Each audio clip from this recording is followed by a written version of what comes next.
Having your team engaged on the same journey with you and empathetic to what you are trying to do, like I think that's a really big one, is it can be really hard. And today's episode of My TV is my framework of 3 things that I think are key to really letting your team, whether insourced or outsourced, see the real human behind who you are and what you're trying to do.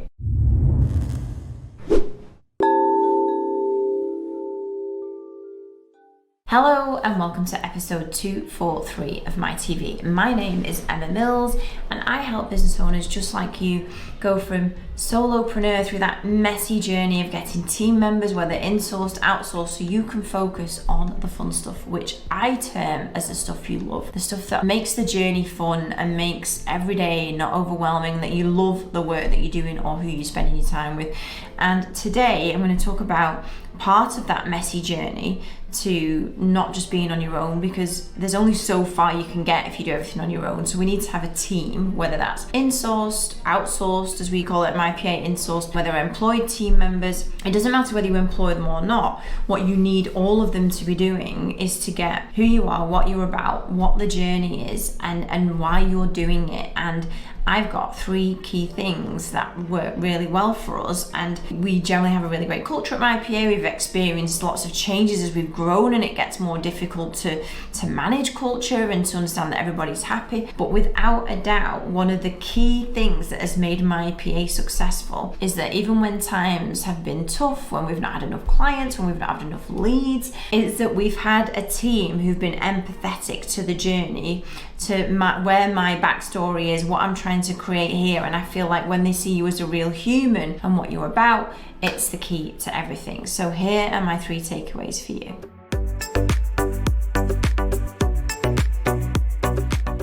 Number 1, do your team know your story? And whether you've got one person that you work with, 3, 5, 10, for me, this has been crucial to bringing my team on board, we're like this, we're tight, we're moving forwards together. And even though now my PA's grown a lot in the past couple of years and there are 35 of us, I still keep telling my story. And I told my story when it was me and Caroline, my first ever team member, and I tell the story now when there's 35 of us. And I do that so in the very beginning, obviously, when there's just a couple of you in the business, we had a virtual PA that worked for us then at that time, when it was me and Caroline. We would have a team lunch at least every quarter. We would go out to an Italian in Manchester, we would dress up, and I would, at least every time, I would talk back to my backstory before my PA and where I wanted to go. And now in my PA, when we're a much bigger business and we have a quarterly meeting which I deliver on Zoom, I have lunches with new team members. When we have team meetings, at least in the quarterly meetings, in the new lunches with team members, I make sure that my story and what my backstory is told in that.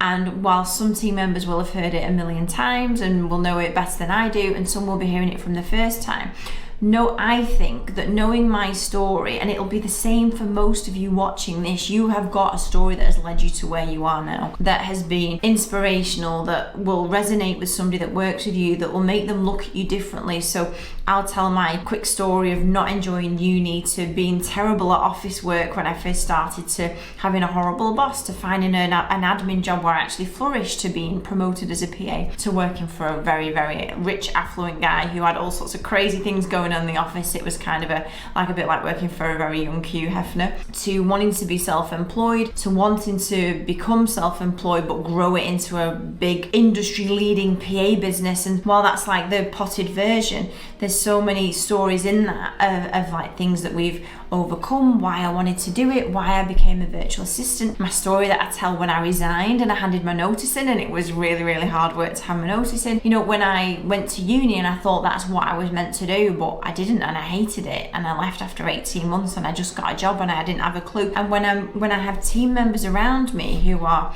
20, 25, 30, 35, in different ways, my story resonates and it makes you human, which you are, and it makes you vulnerable, which I am a lot with my team, and it makes you honest, and it makes them realize that you're not just the boss sat in your office, unapproachable. This has been one of the key things for my PA when I've been on the verge of wondering if we could carry on, when we've had outstanding debtors, when we've not had enough customers, when we've not known what we're doing next. that connection and human element of me to my team has 100% got us through way more problems than I could even mention, like I could even list down. It gets us through because we're a strong team. And so my point number one is, it's much longer than I expected it to be. Point number one is your human vulnerables element, story of how you got to where you are now, of starting your business, running your business, how you came up with the idea. Back in the day, I took cake decorating classes because I thought I was going to start a cupcake business, but I tell these stories and it makes you human to them, and it really starts to pull a culture around of human touch and honesty. So my tip number one is, if you haven't shared your story, your journey, more about yourself and how you are here and the impact you hope to make on the world, you're missing, for me, one of the easiest culture tips and tricks. But it's not easy because you tell your story and you're vulnerable and you're honest, and I know that's not easy for a lot of people, but it really, really makes a massive impact. So please, if you haven't done already, share your story with your team tomorrow. Like, on Friday, get some pizzas in, share the story of how you got to here and what you hope for the future, and it really makes a big difference.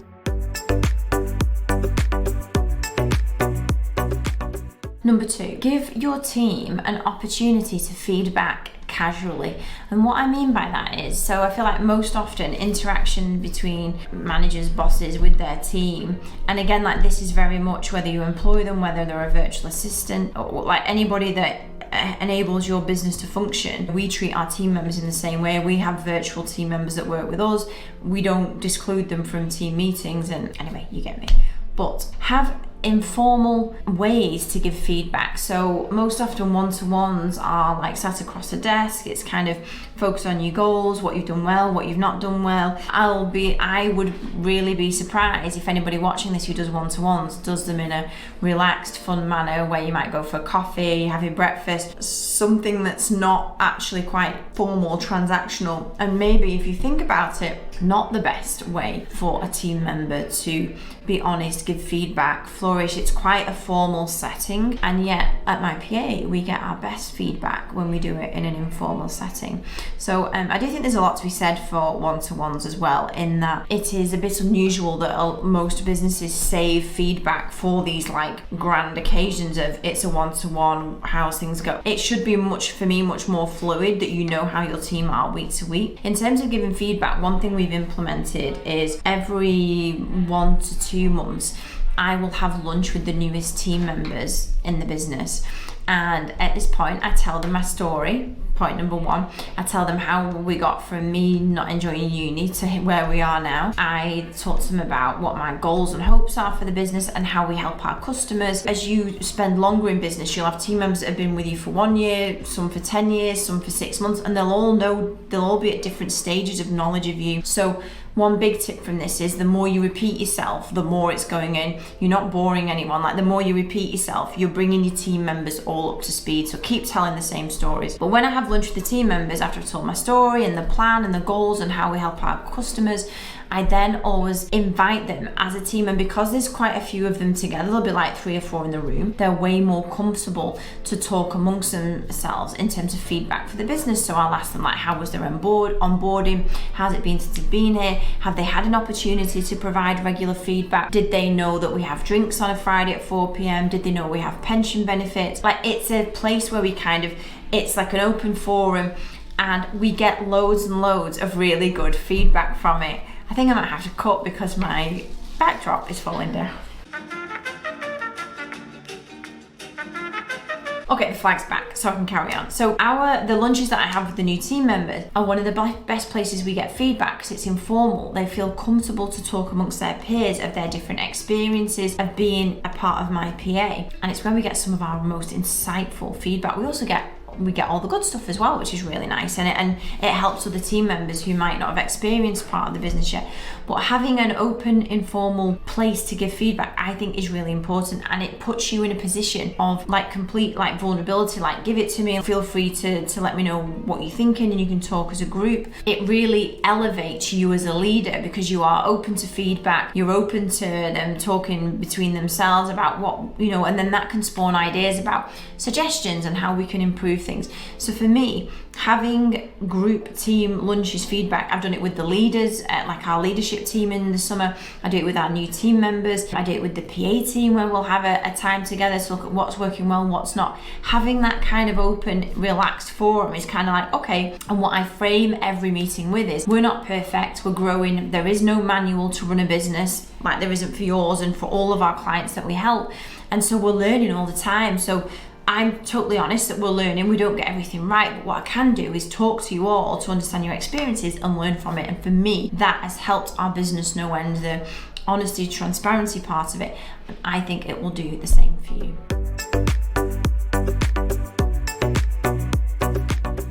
And number 3, when you have meetings in your business, I feel like they can be some of the most formal, like not in tune with who you are as a person, parts of your business that can exist. And so number 3 is just about how we get those to be more around your personality. So at my PA, whenever we have an internal meeting, we'll always open it with either 1 or 2 things. And we'll either open it with the wins from the week. So if everybody that's around the table, they'll celebrate 1 win that's happened to them over the past week. And number 2, which is our personal favorite, is when we start off any meeting, whether it's going to be very like serious, like maybe potentially negative connotations in the meeting, whether it's going to be positive, like we will always start it like this. So the people around the table, everybody will get 1 picture from their iPhone and they will talk about why it's important to them. And it is the best way to start off most meetings, especially on a Monday morning.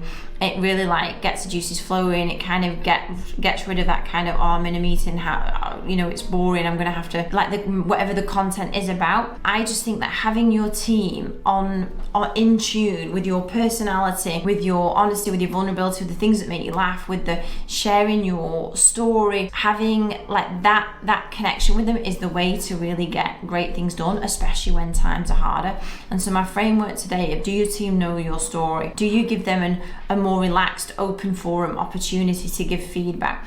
And 3, do you set off meetings in the right direction, or is everything just right, what we're doing today, go through the points of it and it's gone? Or is it again an opportunity for you to connect with your team members? Because when we're small businesses, we need our team pulling in the right direction. We need all the help we can get. And today's framework is just 3 ways I think you can help make it quicker and happen quicker and faster. I hope today's My TV has helped you to get your head out of the dirt and into the clouds, because when your team are pulling together, leveraging your time, you can delegate more to them, you can focus in the clouds on the stuff that you really love. And I will see you next week. See you then. Bye bye.